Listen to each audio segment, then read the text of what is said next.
Hello दोस्तों, टेक्नोरितिक में आपका स्वागत है। तो आज के वीडियो में कंपेयर करने वाले इन्फिनिक्स की तरफ से आने वाला इन्फिनिक्स ज़ीरो 8 और करने वाले कंपेयर रियलमी 6 के साथ में। तो देखते हैं इन दोनों में से कौन सा एक अच्छा स्मार्टफोन निकल के आता है और मैं कौन सा आपको रेकमेंड कर सकता हूँ। हालांकि इन्फिनिक्स ज़ीरो 8 टी जो है अब तक लॉन्च नहीं हुआ, देखते हैं ये इन्फिनिक्स का भी लॉन्च करता है। तो पहले इन्फिनिक्स अपना नोट 7 सीरीज को लॉन्च करेगा, फिर जाके ज़ीरो 8 सीरीज को लॉन्च करने वाला इन्फिनिक्स। तो देखते हैं कब तक ये इंडिया में लॉन्च होता है, कौन से प्राइस के साथ। तो वीडियो को लास्ट तक जरूर देखना ताकि आपको पता चल जाए full detail review.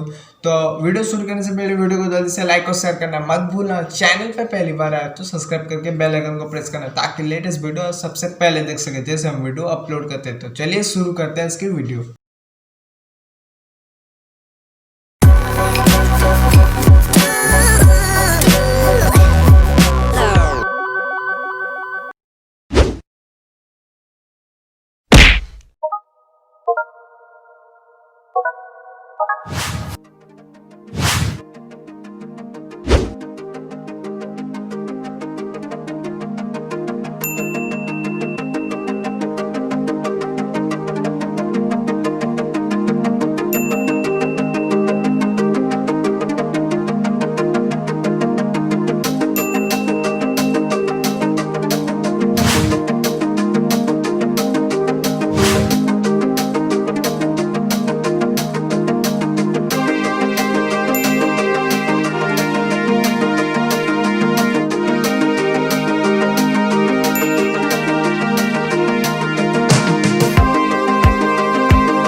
Infinix zero 8 और रियलमी 6 के कंपैरिजन वीडियो। तो उम्मीद है आपको ये वीडियो पसंद है, तो वीडियो पसंद है तो जल्दी से लाइक और शेयर करना मत भूलना, और चैनल पे पहली बार आए तो सब्सक्राइब करके बेल आइकन को प्रेस करना, ताकि लेटेस्ट वीडियो आप सबसे पहले देख सके जैसे हम वीडियो अपलोड करते हैं। तो मेरे को कमेंट करके जरूर बताना कि आपको कौन सा स्मार्टफोन पसंद है इन दोनों में से। तो मिलते हैं ऐसी किसी बड़ी वीडियो में, टिल देन गुड बाय।